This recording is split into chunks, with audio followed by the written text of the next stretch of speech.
Tukomyewo wano ku Luganda Radio Podcast mu katabo kaffe kano Bazibumbira katuwandiikibwa Cranma Kalinda nga tuyingidde omutwe ogusembayo mu katabo kano ogugamba nti Bazibumbira bwe yagenda okwanjulwa teyaddayo. Kati moto guli oguwedde twalabanga Bazibumbira obulamu bukyukidde nno ddala.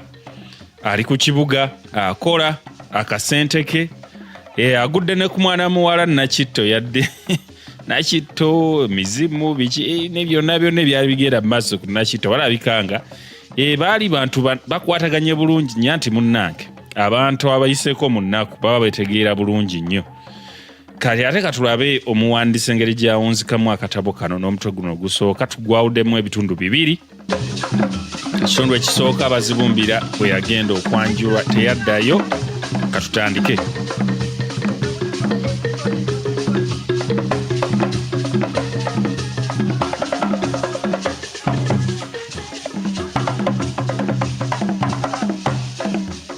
Abaganda balugera dda nti omuliraano gwokya bbiri nga baagalana. Bwekityo n'ogwa Nakitto ne Bazibumbira bwe gwali. Buli omu kye yalyangako nga kiyinza okumulakira nga kiriddeko munne. Ate omwezi gwagenda okuggwa ku ggulu nga Nakitto amaze okukkiriza okujja Bazibumbira mu masiga. Wabula obuzibu obwaliwo, omulenzi yali yeeyaguza lujjo. Ate nga tebayinza butamusaba mutwalo. Ate nga ebyo biri awo. N'okutya yasooka kutya engeri gy'anaabuulira mukama we, si kulwa nga amuyita mukaba, oba kabe kasinge n'okumugoba ku mulimu. Naye musajja w'abandi Sadaayo si bwe yali afaanana. Bw'atyo era yasanyuka nnyo okuwulira ekyama kya musajja we. Okumanya nga yasanyuka yayita Bazibumbira ne Nakitto ku kyeggulo kwe baanywera ne ku twenge otwali tuwoomerera ng'omubisi gw'enjuki. Ate n'asuubiza n'okuyamba Bazibumbira mu kuwaayo ebintu. Omulenzi yawandiikira ssenga w'omuwala ebbaluwa era ne mwannyina. Olunaku olw'okwanjulibwa lwatuuka mangu. Sadaayo ye yatwala Bazibumbira era abazadde ba Nakitto beewuunya nnyo okulaba nga Nakitto afunye omulenzi atambulira mu mokota nga jjajja wa Nakitto bwe yagiyitanga. Nga bamaze okulamusa abagenyi, kitaawe w'omuwala ne ssengaawe era ne mwannyina omukulu baafulumako wabweru okwegeyamu. Omukulu omusajja yaddamu kukungiriza bukungiriza nti wo ate ono naye ali bulenzi ssebo, olaba asitula mubaka wa ddiisi mulamba. Kale nno w'olabira omukisa ani yali amanyi nti Nakitto afumbirwa mu bazungu. Wano sengaawe we yamukomerako nti leka naawe walabye eki kyotonnalya. Naye nze mukoona ngatto mbadde musiimye ajja kuntwala ye bannange. Nakitto yalyoka n'ateemanyiiza buno buwongo bwa kuno. Wabula abo abamusiba mataayi nze mbamanyi ssente tujja kusalira ddala nnyingi. Tewali kwefettafetta mbu ate anaakuwa mweka. Oyo omulenzi mwogera luzungu ayinza n'okuzaaya omwana waffe. Ko kitaawe wa Nakitto nti kumuzaaya kutya? Bakugambye nti ekkubo eridda wano talimanyi. Omuyita kino kinnalumansi ekitamanyi na ludda lwakyalo. Okwegeya kwagenda okuggwa nga Bazibumbira wakusalirwa embuzi bbiri. Emu ng'etambuza bigere, endala nga ya bibbo. Embogo bbiri, ekkanzu bbiri za muleera, ebitabo by'omwenge 6, eby'omubisi 4, siringi 1,000. Era nga yali yeesibira omugole we wamu n'okumunona. Ate baamujjukiza kaasuze katya eddebe y'amafuta n'obuwujjo n'ebbomba y'ebibiriiti. Musajja watu tabeera kuba musajja wa mu bazungu yandivuddeyo nga n'empale ennyogoze, naye Sadaayo ye teyafaayo era n'okuzza teyazza mbu mutusedde, wabula ebintu yabikwata kizungu. Kyokka yabuuza nti ssente muzaagala ddi? Kobo nti tubawadde omwezi gumu gwokka. Kino nno kyali kya mukisa kubanga mu kiseera ekyo ne Sadaayo yali agenda kuwummula. Yateesa okugenda e Tooro okuyigga enjovu atere afune rupiiya aggyeko eza musajja we ez'omutwalo. Naye mukazi we ebyo teyabisiima kubanga yali yeesunga okuwummulira e Mombasa. Omukyala yagaanira ddala okugenda nebba. Omwami kwe kutwala musajja we Bazibumbira. Enkoko embereberye egenda okukookolima nga Sadaayo ne Bazibumbira baatuuse dda e Busimbi, ate obudde okugenda okutuuka mu Kalasamayanzi nga boogerera mu Bende, okumanya ng'omusajja yagoba emmotoka ku luguudo luno lunnannyini makoona ageewetanga emmindi e Nabingoola. Baatuuka mu Ggandaalo naye bagenda okutuuka e Bundibujjo gye baali ab'okusula ng'ensowera bagigobya lulimi. Olugendo lwabamalamu endasi, anti baamalira ddala ennaku nga bakyali wansi. Kyokka omulimu ogwabatwala bagukwata kannabwala. Mu wiiki 2 ze baamalayo battiramu enjovu 4, embogo 2 n'ensolo endala nnyingi, era ne rupiiya z'omutwalo baazimalayo mangu. Naye munnange bajjajjaffe baabulaba nti obwato bufa magoba, kubanga Bazibumbira ne mukama we baba basigazaayo olunaku lumu bamalirize omulimu ogwabatwala ne bagwibwako akabenje bombi. Mwami Sadaayo yali ayagadde olunaku olusembayo alumale ng'akuba ensolo ebifaananyi mu kifo ky'okuzikuba emmundu, era baabukeereza nkokola ne beeyiwa mu ssulo batere banoonye ensolo nga tezinneekweka. Omukisa gwabagenderako kubanga baali baakatambulako akabanga mpawe kaaga gye baakuba amaaso nga ku ssebukuule w'enjovu. Tannawa mulenzi we emmundu ye atere asoobe ng'omumpembe w'enjovu, tannamukonga lusu.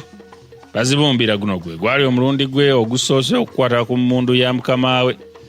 Eno Buzimeeni yabanga akootakoota nga Bazibumbira ali mu kwegezaamu mu Sabaawa. Bwe yagiranga n'atunulamu n'alaba nga ssebukuule yenna aggweredde mu mmundu. Ate era Bazibumbira yeesoza n'okwesoza nti kati singa simumaze emmere. Naye oba bwali butanwa oba ki nange saamanya. Ekigambo yali yakakijja mu kamwa bw'ati, emmanduso y'emmundu n'emasuka be pa! Akataayi tekaasala na kkubo nga Wanjovu n'essasi bali bukwata. Libakukwasa mutima singa kati Wanjovu z'embuyaga naye lyakwasa ku ggulu. Essasi gye lyava Wanjovu teyamanyaayo, naye yakaabamu gumu gwokka n'atandika okudduka nga bwe yeetooloola ate nga bw'asalinkiriza. Olwo nno Bazibumbira emmundu yagisudde dda era ng'entiisa emulambaazizza ng'omulambo. Enjovu yalekerera okulumbagana eyagikuba essasi, ate nedda okulumbagana Sadaayo n'etandika okumunoonya ng'eringa emugamba nti kasonganga obirya. Kwe kuwujja bweti ekikono kyayo etere emukube oluyi. Eyo yalabikira nga y'enkomerero ya Sadaayo. Yali tayinza kudduka ate nga talina mmundu. Mpozi enjovu yandigikutte kigwo. Naye asiika obulamu tassa mukono. Bw'atyo musajja wattu yagezaako okukooma oluyi lwa Wanjovu, naye akageri ke yadda bw'ati ekyennyumannyuma yagwa mu bunnya bwa Namulimi. Ate mu ngeri eyeewuunyisa mu kugwa mu bunnya buno okugulu kwe okumu kwasigala bweru. Awo Wanjovu yajja atala era ng'awammanta nga bwe yeesooza nti ono abadde wano azzeewa. Mu kusaalimba kuno Wanjovu yalinnya kugulu kwa Sadaayo, newankubadde ye teyategeera nti alinnye ku kintu yonna. naye bwe yawa manta nga talaba kkubo lyakutte mulabe nga byolera. Sadaayo yali yaziriseeko dda anti yali yeebase mu kitaba kyennyini. Bazibumbira yalwawo okudda engulu kyokka oluvannyuma yalaya enduulu era Sadaayo yatwalibwa mangu mu ddwaliro. Mu ddwaliro yakongolerayo ddala emyezi emirungi 6 mulamba era emagombe yasimbayo kitooke. Yagenda okudda nga n'okugulu kwe okwa ddyo kutemeddwako kyokka teyeevuma era teyejjusa kyamutwala kuyigga. Bwe yakubakubamu bw'ati ku matu kwe kubuuza Bazibumbira ebigambo bya Nakitto we biyimiridde. Naye baba bakyali mu kusala entotto. Olwo nga ne Sadaayo mu ddwaliro waavuddeyo, mukazi we n'asitula olutalo sinziggu mbu nga tajja kusobola kubeera na musajja wa kugulu kumu era kwe kusibamu ebyanguwa. Awo Bazibumbira we yatandikira okwebuuza nti n'abakazi b'abayigirize banoba? Olwo emyezi gyali gyekulungudde nkumu nnyo kasooka nga Bazibumbira ayanjulwa. Era abeewaabwe wa Nakitto baali batandise okweraliikirira nti omulenzi yajja kuleeta kisiraani ku mwana waabwe. Naye baba bakyali mu ebyo, omuwala n'agwirwa obulwadde obw'ekitalo. Omubiri gwasooka kumusuusuukirira n'akamwa ne kamukaawa ng'omululuuza. Buli ke yazzanga eri omumwa nga kamusiikuula emmeeme. Nnyina kwe kumulagirira okunaaba ebikola bye yayita mubiri ng'atabiseemu n'ebbombo n'ennamirembe. Era baamusiirira ne kumumbwa mukalakaasa. Naye essujja lino lyali liwonya n'okuwonya lyagaana okwamuka. Baagenda okulaba ng'omwana atuula tatuula ng'akunkumuka ng'amannyo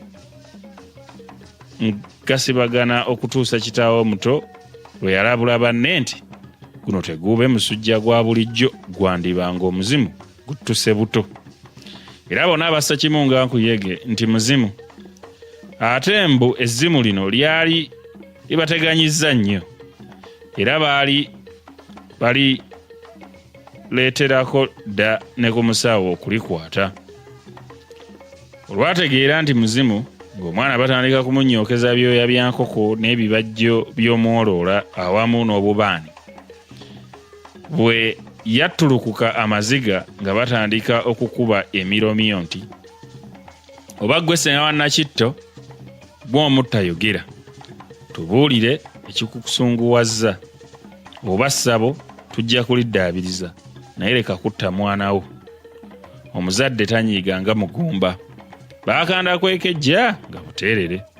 Omuwala yeeyongera okwekuba ebigo kyokka ekyabawabula nti tegube muzimu ye mubuulizi eyali azze okusabira amaka ago ng'amaze okukoowoola nti Mukama yabonyaabonya n'olumbe abantu 107 okubeera amaka ago. Yakuba kitaawe wa Nakitto mu kyama n'amugamba nti, owange omwana tusaana tumutwaleko mu ddwaliro tufuneyo akatikiti kubanga kati walumbe n'amala atusonera wano ebigambo ebyo bizze anti naawe amateeka g'omuzungu ogamanyi. Musajja mukulu teyakaayana era yatumya munne Gannyana okujja okumuyambako.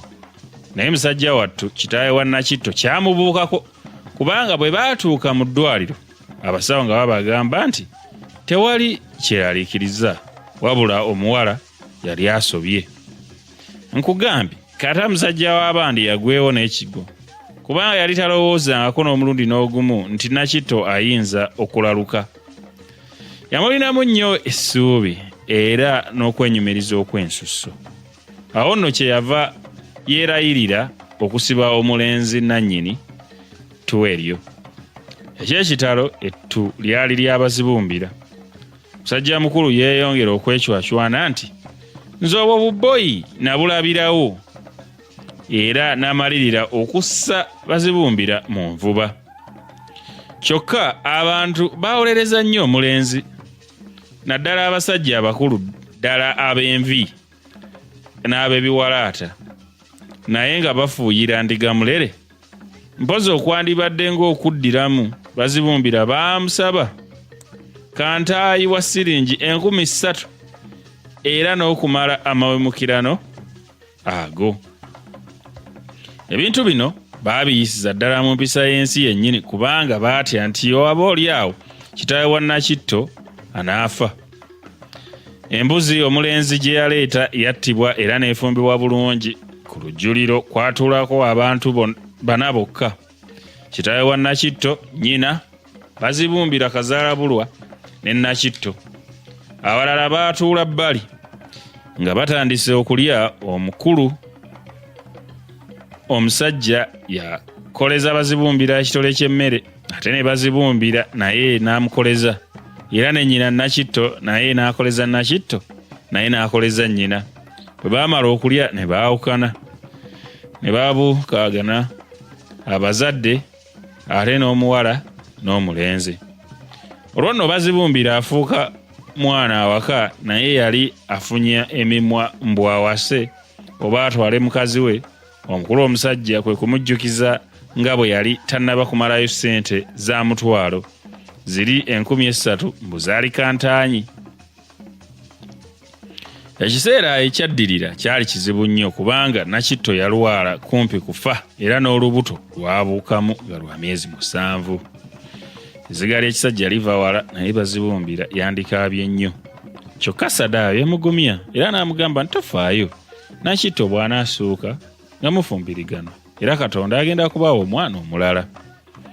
Engeri Sadaayo gye yayagalamu Bazibumbira yaleetera bubboyi obubeetoolodde ku lusozi okwo okumukwatibwa ensaalwa era n'obujja, era bwateesa okusibira Bazibumbira ekikookolo. Bwasookanga kumubbako bintu mu ffumbiro, bwe bwayingiranga ne bumala busanga nga taliimu nga buddamu kwefukula kubba mwenge n'amenvu. Ate nno akugoba yakuwa amagezi anti ab'emmanga mbaweerezza. Ne Bazibumbira yalaba biri bityo, effumbiro kwe kuligulirako omusirikale. Eky'ekitalo bwewakayima buno bwakoppa ekisumuluzo.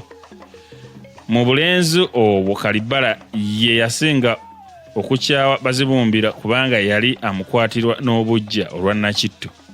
Kalibbala yalina ekigaali ekikadde nga kyakamala ku kibanyi emyaka n'emyaka. Obulenzi buno okumanya nga bwali bubi bwasala amagezi okubbiikiriza Bazibumbira ekigaali kino.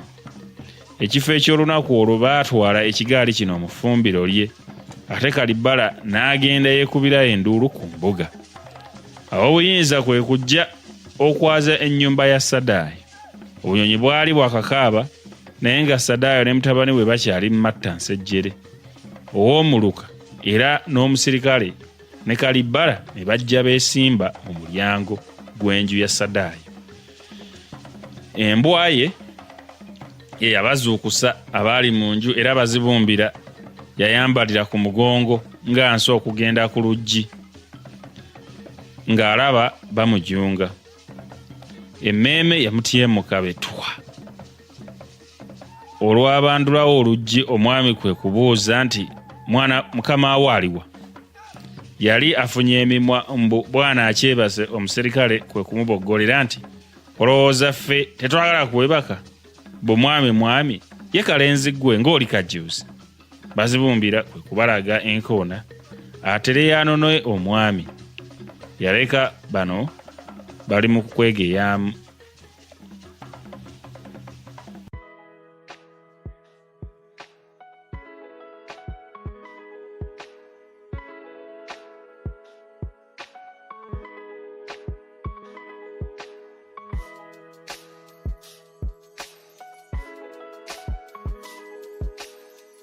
Ekyo kye kitundu kyaffe kisoose mu mutwe guno.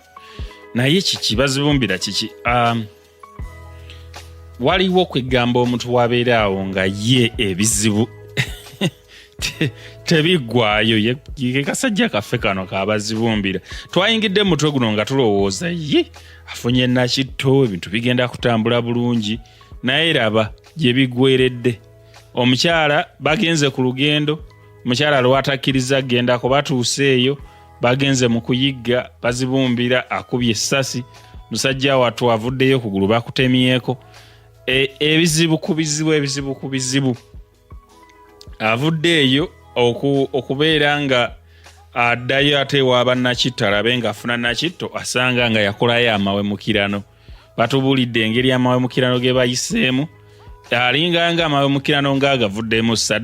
Sadaayo bambi amufuddeko, amugumizza nti buli kimu kijja kuba bulungi. Ate abalenzi b'oku kyalo nabo basazeewo kumukolako obulabe, ng'ate abakulembedde ye yali mukwano gwe Kalibala. Kaakati ebintu by'Abazibumbira byo katulabe ate we bigenda okubeera mu kitundu kyaffe ekyokubiri mu mutwe guno. Naye nga mwebale nnyo okubeera wano ku Luganda Radio Podcast, ate tuddemu tuwuliziganye mu kitundu kyaffe kino ekigenda okuddako mu mutwe gwaffe guno ogw'Abazibumbira bwe yagenda okwanjulwa Teyadda.